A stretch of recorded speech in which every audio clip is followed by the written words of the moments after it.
quer? Ah, beleza, obrigado. Isso é bom. Bom, pessoal, muito obrigado aí, professor Joel, nosso diretor, pela acolhida, pelo convite, o Eduardo e toda a equipe aí, Maurício, toda a equipe aí do Campus Canoinhas. Para mim é uma alegria, né, retornar a esse tão importante campus aqui no Planalto Norte para falar desse assunto que está cada vez mais em evidência e que tem tantas coisas boas para se viver, mas também tem alguns dilemas éticos que a gente vai ter que enfrentar. E sempre pensando, né, considerando nossa formação também doutorado em geografia, de como isso pode contribuir para um mundo melhor também, porque isso tem impacto realmente na sociedade. Fiquei muito feliz de ver ali, né, o logotipo do IMA, né, fazendo a propaganda aqui, a IMA, o Instituto Meio Ambiente, onde minha esposa trabalha.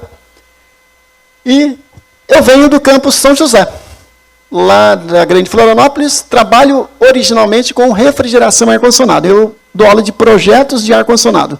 Na verdade, eu ensino o pessoal que instala os aparelhos. Eu ensino a dimensionar, ensino a instalar e fazer a manutenção.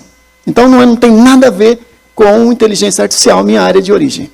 No entanto, eu comecei muito cedo, né? Comecei, como ele bem disse, ali, lá no interior de São Paulo, em Marília, como desenhista, aos 13 anos, e aos 14, meu patrão comprou um TK-85.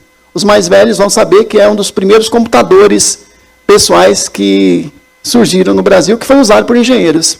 E eu almoçava no escritório e aprendi a programar naquela época. Então, tem uma relação muito interessante com a área de informática, de programação. Depois, na faculdade, né, obviamente, a gente faz a disciplina, a gente faz o mestrado, doutorado, e a gente vai usando ao longo da vida. Só que, recentemente, foi esse reencontro com a programação, com Python, por conta do que a inteligência artificial ela nos promete e traz.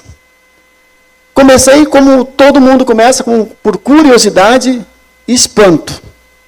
Sinceramente, eu esperava que essa tecnologia ela fosse estar pronta, estar mais madura em uma década. Era assim que a gente pensava por conta do chatbots, né? Chatbots. Eles eram muito ruins há 3, 4 anos. Então, quem usava a Alexa da Amazon não via muito progresso nisso. Só que, de repente, de maneira bastante... para quem não estava acompanhando os artigos, porque um artigo, atenção é tudo que nós precisamos, de 2017, de funcionários da Google, mudou tudo. Esses funcionários fizeram um artigo, mas a própria Google não estava interessada. E eles montaram a própria empresa, que é a OpenAI. E em 2019, 2020, lançaram a primeira versão, e em 30 de novembro de 2022, o público conheceu o ChatGPT 3.5, que colocou a inteligência artificial na mão de pessoas comuns. Em 2 meses, mais de 100 milhões de usuários se cadastraram para usar a IA. Mas eu vou mostrar para vocês que essa história é muito longa. E ela vem lá da década de 50. Por favor, puder passar. Esses jovens, em 1956, lá nos Estados Unidos, participaram de uma conferência que durou mais de 3 meses. E foi lá que eles fundaram esse conceito de inteligência artificial. Muito criticado até por o Dr. Miguel Nicoleles, que fala que a inteligência não é nem artificial e nem é inteligente. Por quê? Porque a inteligência é uma condição orgânica. E também não é artificial, porque ela é treinada pelas pessoas. Ou seja, ela teve um pré-treinamento. Polêmicas à parte. O nome foi cunhado, foi criado esse nome de inteligência artificial na década de 50, nesse evento. Pode mostrar depois? Infelizmente, eu quero dizer uma triste notícia para os jovens que estão aqui. Se vocês tiverem sorte, vocês vão envelhecer e ter esse orgulho de poder ter criado algo tão importante. Lá atrás, aqueles jovens que se tornaram esses homens aí, John McCartney, Marvin Minsky e outros ali só tem um pouquinho, e também a equipe do Alan Turing, foram os precursores dessa ciência que vocês hoje estão utilizando, estão aí aprendendo. Essa história ela teve fases boas e ruins, nem tudo são flores. Na década de 70, 80, a gente viveu um que se chama de inverno da inteligência artificial. É que no início todo mundo fica muito empolgado e acha que isso aí vai ser a revolução, vai mudar tudo. De repente, vem a frustração. Com grandes expectativas, vem grandes frustrações. E foi assim com a IA. Principalmente porque naquela época, a computação ainda estava engatinhando, a computação no sentido de hardware. Os computadores ainda eram muito grandes, não tinham ainda capacidade de processamento. Tem que lembrar que o Apple, né, o primeiro Macintosh é da década de 70, né? E mesmo assim, eles continuaram pesquisando. Em 1997, foi a virada. Ainda nem se conhecia machine learning, não se conhecia ainda aprendizado de máquina na prática, não tinha essa capacidade. Mesmo assim, o Deep Blue, que é um computador da IBM, venceu Kasparov, numa partida de xadrez. Xadrez, que é um jogo difícil, né? Muita gente tem dificuldade de jogar. E o computador, usando milhões de combinações, conseguiu vencer o campeão mundial de xadrez, que é o russo. A partir daí, se reacendeu o interesse pela inteligência artificial. Eu me lembro, quando isso foi anunciado, todo mundo ficou preocupado. Mas, na verdade, naquela época, ninguém falava que a inteligência artificial venceu Kasparov. O computador venceu Kasparov. Porque depois, a partir desse momento, se continuaram investimentos, e a gente chegou a esse ponto, onde nós temos essas 3 tecnologias. Eu não sei se vocês todos são do curso de desenvolvimento, de informática, mas quem aqui já estudou redes neurais? Aprendizado de máquina? E Deep Learning? Ok. Então, vocês sabem que esses três assuntos estão hoje em evidência, porque são as bases científicas e tecnológicas para você poder desenvolver modelos de linguagem tão bons quanto as LLM, ChatGPT, Gemini, Copilot e outros. Foi por conta desse aprendizado, dessa evolução, que nós conseguimos fazer com que o computador conseguisse aprender. E em 2016, a empresa DeepMind, que era liderada por Mustafa Suleyman, que escreveu um livro, A Próxima Onda, ele venceu o campeão mundial de Go. Go é um jogo do Oriente. E ali foi a virada, porque eles não ensinaram o computador, o software, o algoritmo a jogar. Eles mostraram o jogo, e o próprio computador, o próprio algoritmo aprendeu, aí vem o aprendizado de máquina. E ele aprendeu as combinações e não foi mais decorar, ele aprendeu a jogar. E a partir daí, ganhou-se grandes investimentos. Como eu falei para vocês, no ano seguinte, foi lançado esse artigo, que a atenção é tudo que precisamos, onde eles apresentam o modelo da LLM, o modelo GPT. O que aconteceu foi que a Google não mostrou interesse, eles saíram e fundaram a OpenAI, e logo depois criaram, então, lançaram o ChatGPT. Normalmente, a gente tem uma visão muito depreciativa e negativa da IA. E eu digo para vocês isso porque, no cinema, a maioria dos filmes mostra a IA como destruidora da humanidade, não é isso? Vocês assistiram Matrix? Todo mundo assistiu, né? Eu sei que eu estou mais velho, assim, tal, mas Matrix não é tão antigo assim, né? É um clássico, eu acho, né? Para mim, pelo menos. Vocês têm ali uma lista de filmes, tá, gente? Pode passar, por favor. Esses são os filmes, não vou passar agora, mas essa apresentação vai ficar disponível para vocês. Clicando ali, eu fiz um apanhado desses filmes aí, fiz uma edição, que a gente mostra ali. O mais antigo, 1969, 2001, Uma Odisseia do Espaço. Levanta a mão, quem conseguiu assistir esse filme até hoje? Quem assistiu? Já passou tantas vezes, mas é um filme longo, né? Tem 3 horas de duração. Então tem que ter muita vontade. E o filme, olha só, ele explora esse medo que nós temos de que as máquinas venham a ganhar consciência e queira destruir a humanidade. O computador, o HAL, ele começa a apresentar defeitos. E a tripulação de uma nave que está indo para Júpiter, os astronautas querem desligar o computador. O computador faz leitura labial, o computador HAL descobre e começa a querer eliminar os astronautas. Porque a missão do computador, da IA, é chegar até Júpiter. Não importa se os humanos não estejam presentes. Esse filme lança essa ideia de que a máquina pode ganhar consciência e sair do controle. Muitos outros filmes exploram esse conceito. Por exemplo, Terminator, que é o Exterminador do Futuro. Ele traz esse conceito da Skynet ganhando vida e destruindo a humanidade. E aí tem vários, né? Eu pego ali, por exemplo... Ok, pode seguir. Só parar aí um pouquinho. Isso aí foi para mostrar para vocês como a IA hoje permite professores, estudantes, fazer ilustrações. Aí vai a primeira dica de hoje, é o seguinte.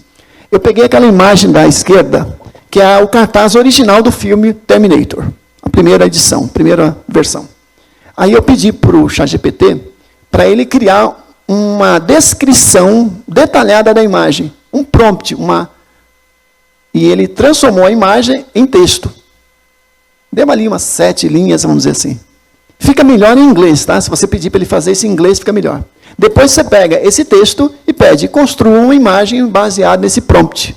E vem a imagem da direita. É muito fácil fazer a imagem desse jeito. A gente chama isso de prompt reverso. Você pega uma imagem real, você pede para o ChatGPT fazer uma descrição da imagem, ele transforma imagem em texto. Depois você pega o texto e transforma em imagem. Muito fácil, vocês podem fazer depois, fica muito legal as imagens geradas. Na oficina hoje, eu pedi para o pessoal fazer isso sobre o assunto ciência e tecnologia. O pessoal gerou umas imagens bem interessantes. Esses aí são filmes recentes, né? Aquele lá, o rapaz, o Her, né? Não sei se falei certo, é dela. Ele se apaixona por um sistema operacional. E o filme mostra os dilemas éticos, né? Que vem acontecendo, hein? Não pense que isso é absurdo ou loucura. Tem pessoas realmente se relacionando hoje com avatares, com sistemas. Do lado, é um filme Ex Machina, que é recente, onde um grande CEO cria humanoides tão inteligentes, tão parecidos com humanos, e ele testa para ver se as pessoas conseguem ter um relacionamento com eles no sentido afetivo, se consegue ter uma relação de compreensão, de empatia.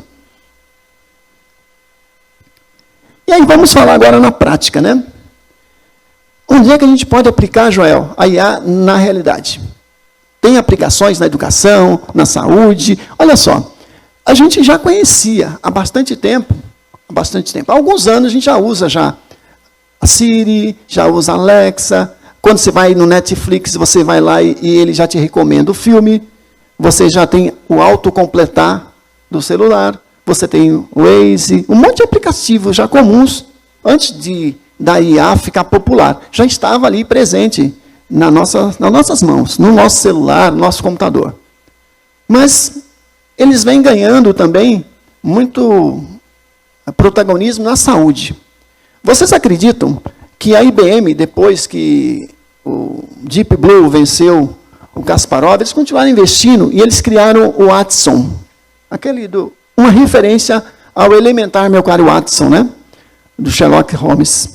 O Watson ele foi programado inicialmente para vencer um concurso como o Jogo do Milhão lá nos Estados Unidos. E depois ele começou a ser programado para fazer diagnósticos médicos. Significa o seguinte, os médicos têm à sua disposição um programa, um algoritmo, uma IA dedicada para salvar vidas. Como ele foi treinado com um conjunto gigantesco de todas as doenças e diagnósticos conhecidos, ele consegue dar diagnóstico mais preciso. É claro que nada substitui um grande médico, e a gente sabe muito bem que a palavra final tem que ser da pessoa, mas a IA ela tem sido usada já por hospitais para reduzir possibilidades da doença. Porque a gente sabe que algumas doenças têm vários sintomas, ou doenças diferentes têm sintomas similares. E a IA precisa fazer esse filtro, esse refinamento. E cabe ao médico, obviamente, por meio dos exames, saber e orientar bem o paciente. Então, esse sistema, o Watson, ele tem sido usado hoje, junto com outros programas de IA, para detecção de câncer, com 3 a 4 meses de antecedência. O que significa tratamentos menos invasivos, menos agressivos, e significa milhares de vidas que podem ser salvas. Finalmente, há mais de uma década vem sendo testados os carros autônomos, os drones, todos esses equipamentos. E isso tem aplicação imensa também nos robôs humanoides e também nos modelos de treinamento de linguagem. Essas são as palavras, né, mais comuns quando você fala de inteligência artificial. Quando você pega, você vai ter ali Alexa, o Google, Netflix, detecção de fraudes, carros autônomos, reconhecimento facial, tradutores automáticos, redes neurais, né? E aí, há 15 dias, a Tesla lançou esses robôs humanoides numa festa. O vídeo está no YouTube, chama We Robô. Nós robôs, né? Em alusão ao filme Eu, Robô, de Will Smith, que é uma obra-prima de Isaac Asimov, um grande futurista, escritor de ficção. Nesse evento, os robôs humanoides, esse é o Optimus, ele interage com as pessoas. Ele estava servindo drinks lá, como barman. Isso me soou um pouco preocupante, né, João? Porque a gente vê que isso pode ser o começo do uso dos robôs humanoides para substituir pessoas em profissões. Isso causa, obviamente, a nossa preocupação, e nós estamos numa instituição de formação profissional, de transformação de vidas, onde as pessoas se preparam em ciência e tecnologia. Temos que estar atentos a isso, até mesmo para nos apropriarmos do que vai pela frente, né? Aí é só para registrar de novo, né? A ideia da que a IA salva vidas, tem as coisas boas e ruins. Eu deixei ali para vocês, né, num link, vários artigos sobre esse assunto, quem quiser se aprofundar sobre o papel da IA na prevenção e no diagnóstico do câncer. E eu deixei esse áudio, esse podcast ali no Spotify, Joel, e ele foi feito totalmente por IA. E aí vem a segunda dica. A primeira foi o prompt reverso. O que eu peguei? Eu peguei vários artigos científicos sobre o uso da IA na prevenção, no diagnóstico do câncer. Usei o Notebook LM, que é uma IA da Google. A Google tem a Gemini ou a Gemini, e também tem esse Notebook LM. Eu fiz o upload desses artigos e pedi para ele gerar um podcast em português, discutindo esses artigos. E deu como resultado esse documento. Olha que interessante, você faz o upload do PDF, você pede para o Notebook LM fazer leitura e análise e manda ele criar um podcast. E o podcast fica incrível, onde duas pessoas conversam em linguagem natural sobre o assunto, de maneira muito didática. Isso pode ter muita utilidade também para os alunos estudarem e para os professores prepararem também conteúdos didáticos. Notebook LM, se quiserem anotar. Esses são os livros clássicos mais comentados sobre inteligência artificial. O primeiro, já falei para vocês, é do Mustafa Suleyman, que é a próxima onda. Foi o CEO, o dono da DeepMind.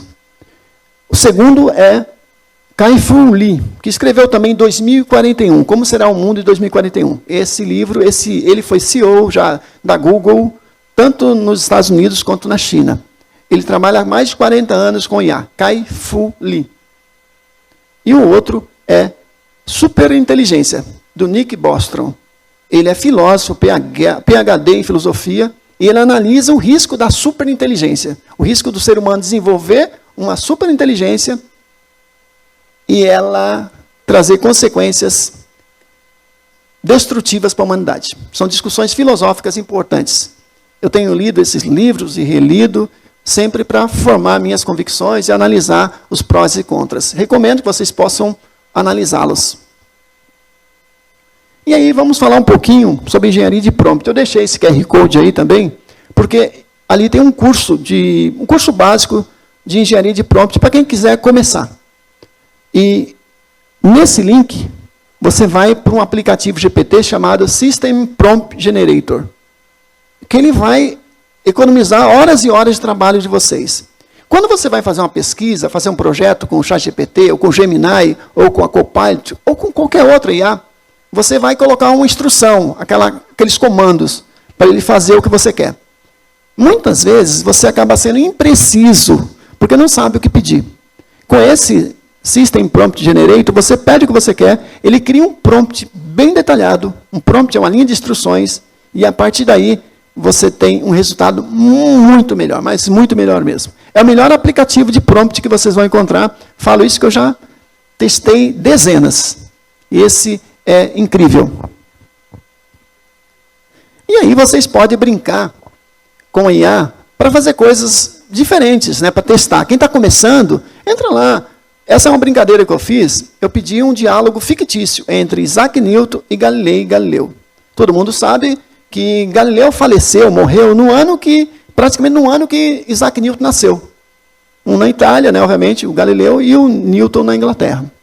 Você poderia também, Joel, fazer ela em brincadeira. Faça um diálogo fictício entre Adam Smith e Karl Marx, por exemplo, e coloca as obras dos dois autores em PDF e pede para ele criar algo inusitado.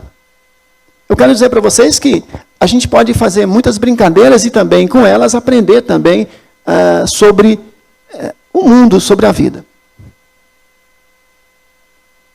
E aí, quando você estiver fazendo um prompt, pedindo alguma coisa, é essencial. Eu vou dar para vocês 3 dicas só. Primeiro, assuma uma personalidade. Então, você tem que dizer o seguinte: olha, ChatGPT, se comporte como um cientista de dados com 20 anos de experiência. E, a partir daí, elabore uma apresentação para estudantes. Aí você pede, você dá uma persona, que é o cientista de dados, e depois você fala o objetivo. E o objetivo com um grau de complexidade, perceberam? Que é diferente ele ensinar esse assunto para PhDs do que para ensinar para o aluno do ensino médio. E quando você dá a persona para ele, começa dizendo, você é isso. Então, se você fosse fazer uma prova de geografia, Joel, você pede para ele o seguinte: você é um doutor em geografia, especializado em Milton Santos, em natureza do espaço. Elabore uma prova com 5 questões sobre esse assunto para estudantes do ensino médio do 1º ano, por exemplo. Então, você assumiu uma personalidade. Senão, ele é generalista. Quando você dá a persona, ele se comporta como aquela pessoa. E aí, ele é muito mais preciso. Pode seguir. A delimitação de resultados é outra dica para vocês. Quando você fala assim, fale sobre os problemas da educação brasileira. Ele vai trazer 500 coisas. Mas se eu falar para ele assim, fale sobre os três principais desafios ou problemas da educação brasileira. Ele vai ter que categorizar, ele vai ter que priorizar, ele vai ter que organizar a informação. É bem diferente. Ele vai ter que trazer algo mais relevante do que trazer uma lista de informações. O grau de complexidade, eu havia falado para vocês. É diferente explicar machine learning para uma turma de ensino médio do que para estudante de mestrado. Então, você tem sempre que dizer, explique num nível de dificuldade tal, tal e tal. E aí vem as brincadeiras, né? Você pode, como professor, como estudante, fazer brincadeiras com eles. Eu fiz no nossa apostila, no e-book que eu vou disponibilizar para vocês, essa brincadeira de comparar essas 3 principais IAs, as mais usadas, né? Que é a ChatGPT, que é a Gemini ou Gemini e a Copilot, copiloto. A gente criou uma série de prompt de tarefas e pediu para as 3 IAs executarem. E a gente faz como se fosse um jogo, né? Onde você dá uma pontuação maior ou menor de acordo com a qualidade das respostas. Por isso que é importante você fazer prompts bem interessantes e testar e comparar. A outra dica que eu dou para vocês, que eu falei na oficina hoje, é que a gente às vezes pode colocar um IA para comparar com outra também. A gente fala isso, fazer fofoca. Você pega o resultado do ChatGPT e vai lá no Gemini e fala o seguinte, olha, o ChatGPT me deu essa resposta para essa pergunta. Você poderia analisar para mim? Eu acho que não está boa. E a outra IA, porque eles são modelos de linguagem, mas tem vamos dizer assim, estratégias diferentes. Ela vai analisar friamente aquela matéria, aquele resultado. E você pode fazer o mesmo levando para o Copilot. E com isso você faz um trabalho circular, interativo. O resultado vai ser muito melhor do que você usar apenas um IA. E outra, de você usar 3 IAs, você também vai economizar seus tokens, né? O grande problema é o seguinte, você começa a usar e, de repente, você atingiu o limite de uso diário. Por isso que é bom você ter assinatura em várias delas. Além dessas 3, tem a Llama, da Meta, tem a Grok, da X, você também tem a Anthropic, a Claude, da Anthropic, tem a Perplexity IA. Então, você pode usar várias. Né? E aí, lembrando que eu falei para vocês, tem um notebook LM. E o notebook LM não tem limite de uso diário. O que é uma coisa boa, né? Caso estoure os seus tokens, né? E aí é para mostrar para vocês que eu não posso perder também a minha relação com a minha área de conhecimento, né? O que eu fiz aí? Quando eu comecei a assinar o GPT, porque é o seguinte, tem a versão gratuita, que você não paga, e tem a versão paga. Eu decidi assinar a versão de $20 por mês. E fiz isso por obrigação, por conta de um trabalho muito intenso que eu tive que fazer no mês de abril e maio, analisando relatórios de polos de inovação da rede federal. E, a partir desses relatórios, eu comecei a aprender umas técnicas interessantes. Porque, se eu não assinasse, eu não teria aberto algumas portas. Quando eu assinei, surgiram um monte de possibilidades de uso do aplicativo. E um deles é que você criar o teu próprio GPT. E eu criei um para refrigeração. O que eu fiz?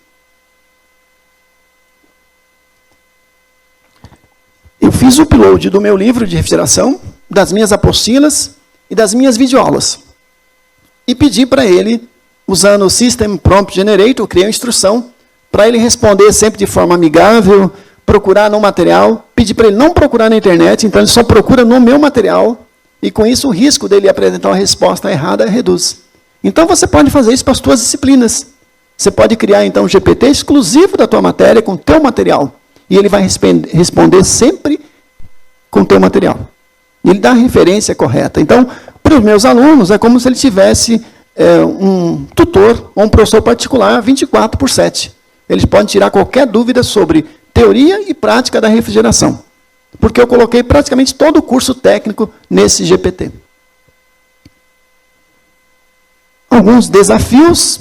Desafios aí eu falo a questão ética, né? Oportunidade de carreira, né? Eu imagino para quem é da área de TI e trabalha com aprendizado de máquina, trabalha com redes neurais, com banco de dados, né? O céu é o limite, né? Porque todos os sistemas funcionam muito com banco de dados, né? Não adianta nada você pensar em IA se você não tiver informação consistente para analisar.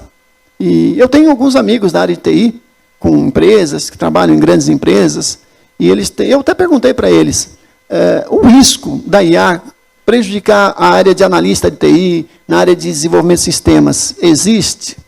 E ele me explicou o seguinte, quem está dizendo isso não entende nada de ciência de computação, não entende nada de ADS. Porque o que a IA faz, ela permite que pessoas comuns possam fazer programinhas simples. Pode rodar um joguinho, um script ali em Python, ajuda a fazer. Permite até que o programador possa analisar um código, achar um erro, uma parte do código. Mas a área de programação, de ciência de dados, ciência de computação, ADS, é muito maior que isso. E ele me deu até esse sermão. Pode falar para eles, fiquem muito tranquilos, que tem muito trabalho, principalmente quando você tem a possibilidade de ter uma inteligência artificial do Brasil. Então, existe um projeto no Congresso sendo discutido, e isso tem por objetivo fomentar o desenvolvimento de IAs nacionais, LLMs, modelos nacionais. E o argumento é simples, né? Ninguém tem interesse em saber a banda de hard rock lá que está na Indonésia. Ou seja, o nosso sistema, nossa LLM, nosso treinamento pode ser de questões nacionais. Isso vai trazer um modelo mais leve. No entanto, talvez para um pesquisador seja interessante saber que tem a banda lá na Indonésia, né? Pode ir. E aí vem a preocupação, né? O Papa Francisco, né, vocês sabem que ele é uma pessoa muito humilde, né, que quando ele entrou, ele reduziu ali realmente aquele luxo que tinha no Papa anterior. Ele tem uma imagem muito preocupada com isso, né, com a humildade, né? E, de repente, surge essa imagem. Fizeram um deepfake, ele vestindo essa roupa de marca, né? E chamou muita atenção. Bom, dito e feito, isso serviu para que os grandes modelos de linguagem fizessem uma série de restrições. Veja, eu gosto muito do Nelson Mandela. Eu gosto, às vezes, de usá-lo numa postagem, com frases que ele fez. De repente, eu fui pedir para a ChatGPT, ou para o Gemini, uma imagem do Nelson Mandela. E ele disse o seguinte, que ele não pode mais trazer imagem de personalidades, por conta desse tipo de situação. Então, tem uma série de restrições. Você consegue burlar? Consegue, claro. Mas a mensagem padrão é que personalidades não devem ser retratadas de maneira indevida, porque pode causar danos históricos à imagem da pessoa. A gente fez essa live lá na reitoria sobre diálogos acadêmicos, junto com o professor Eli, ali de Caçador, e a gente discute dilemas éticos na produção acadêmica, porque é o seguinte, as pessoas estão usando o IA, não adianta dizer que não, os professores também estão usando, é só usar com responsabilidade, com sabedoria, e a gente precisa ensinar as pessoas a usar com moderação, saber usar para estruturar um trabalho, para fazer uma correção, organizar umas referências, né? Sempre evitando cometer o erro, né, do plágio voluntário e involuntário. Teve uma pesquisa recente que mais de 75% de estudantes da Unicamp, ingressos, não sabiam o que era plágio. Que é a cola acadêmica, né? Que é você copiar um trabalho de alguém e atribuir como seu. Então, existe um trabalho grande da instituição para orientar essas pessoas, né, a produzir corretamente ciência, né, e não ficar realmente usando o trabalho de outras pessoas. Tem revistas que estão proibindo o uso da inteligência artificial na produção acadêmica. Então, vejam que isso é uma questão muito séria. Aliás, já tem casos de universidades caçando diplomas de pessoas que burlaram essa regra. Isso vai acontecer. Impacto aí no desenvolvimento de sistemas, né? Automação, análise preditiva e personalização. Ali eu vou focar em personalização, né? A gente fala em educação. Como é que a gente pode, numa turma, imagina uma turma como essa, não tem aqui dentro alunos iguais, então os alunos aprendem de maneira diferente. Mas quando eu estou dando uma aula, fazendo uma apresentação, eu faço a mesma apresentação, às vezes eu entrego o mesmo material para todo mundo. Mas tem pessoas, como vocês bem sabem, que são mais auditivas, outros são mais visuais, outros são mais sinestésicos, né? Então, os modelos de aprendizados, eles são diferentes. O estilo de aprendizado é individual, evidentemente. Você pode, usando o IA, descobrir rapidamente o estilo de aprendizagem de cada aluno, isso é possível, e você pode, usando os 4 tipos de modelo de aprendizagem, criar materiais específicos para cada grupo de aluno. Ah, dá muito trabalho.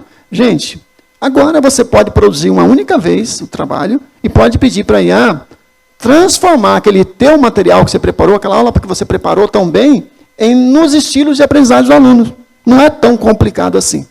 A gente está fazendo alguns testes sobre isso, e é interessante, que é uma possibilidade para a educação na área de personalização, Joel.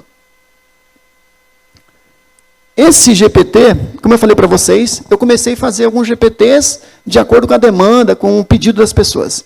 Então, naquela live lá sobre uso ético da IA para aprender na produção acadêmica, nós criamos um aplicativo onde o aluno ele é orientado a escrever de maneira correta, usar a norma brasileira para referência, para evitar o plágio. Então, se está em dúvida se está cometendo plágio, pergunta para o aplicativo, ele vai te orientando como fazer para não cometer plágio, tá bom? Esse é um mini curso que a gente está oferecendo, né, Joel? Estamos oferecendo aí para o estado todo, tem quase 400 pessoas fazendo, EAD. É um curso de 32 horas EAD, começou a semana passada, e a gente está, nesse material, apesar de já ter sido encerradas as inscrições, vocês podem acessar o material do curso. Caso alguém tenha interesse em aprofundar e aprender um pouquinho mais, ele é constituído de 4 módulos. Nesse momento, está disponível apenas o primeiro módulo, tá ok? Mas ele, a partir de sexta-feira, eu libero o segundo módulo, e vocês podem, com esse material, também aprender. Tem muito vídeo, tem muito texto, está organizado de maneira bem didática para as pessoas poderem aprender. Trago para vocês, quem tiver curiosidade, tem esse QR Code, pode chegar lá, tá? Estamos chegando ao final. Algumas aplicações, e vou lembrar o seguinte, olha que interessante. Esse vídeo aqui que a gente fez, essas imagens, todas elas foram produzidas por IA. Então, veja bem, eu quero produzir um material para a minha disciplina, um material legal aí para a aula de geografia, Joel. Então, o que eu posso fazer? Eu posso fazer o upload dos conteúdos de geografia que eu vou usar naquele semestre. Eu vou no notebook LM, posso criar ali um podcast ou um diálogo fictício entre 2 pessoas conversando sobre aquele conteúdo. Eu vou naquela ferramenta VED, que é um IA, e peço para ela, apenas colo um resumo do assunto, e ela produz um vídeo completinho, com imagens completas sobre o assunto. você combina esses dois elementos e você tem uma produção totalmente por IA. Texto, imagem e áudio.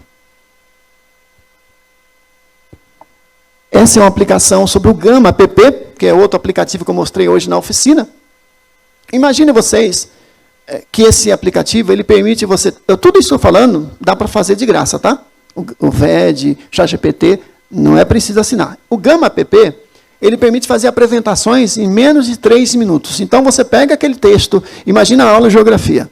Ele preparou o conteúdo, tem um resumão. Pega o resumão, cola lá no Gama app. Só cola e ele fala, gere uma apresentação para mim. Ele vai gerar as imagens nesse nível que vocês estão vendo ali, em formato PDF ou mesmo PPT, e vai gerar isso em menos de 3 minutos. É assustador como ele te organiza todo o conteúdo de maneira bem didática. Parte dessa apresentação, eu estou usando o Gama. Algumas aplicações, né? Todo mundo já deve ter assistido o Homem de Ferro, e tem aquele Jarvis, né? Que é aquela inteligência artificial com realidade virtual. Nós estamos testando no Campus São José o uso do óculos de realidade virtual para aula prática de refrigeração. Significa que a pessoa entra num ambiente imersivo para fazer todo o procedimento técnico de instalação de um ar-condicionado. E eu tendo no meu celular a IA, ele vai, enquanto ele está com óculos, ele não pode ler, porque está em inglês todo o material, ele vai conversando com o aplicativo de IA e ele vai fazendo os procedimentos. Com isso eu junto inteligência artificial com realidade virtual. E é bem possível hoje, está tranquilo de fazer. São experiências diferentes para a gente usar a IA na educação. Esse é o link de um e-book gratuito que eu e a professora Graciela Pellegrini, lá do Campus Chapecó, a gente produziu para quem está começando. É bem mais simples do que o curso de 32 horas, é mais modesto, mas ele é uma porta de entrada, né? As pessoas muitas vezes falam, eu não tenho tempo de aprender. Então começa com 1 hora. Né? Começa lendo alguma coisa, começa vendo algum vídeo. Né? Não tem jeito. Se você não experimentar, vai só ficar reclamando à toa. Né? E, finalmente, meu e-mail de contato. Vocês podem enviar qualquer dúvida. Eu espero ter contribuído aí para vocês pensarem um pouquinho sobre o assunto.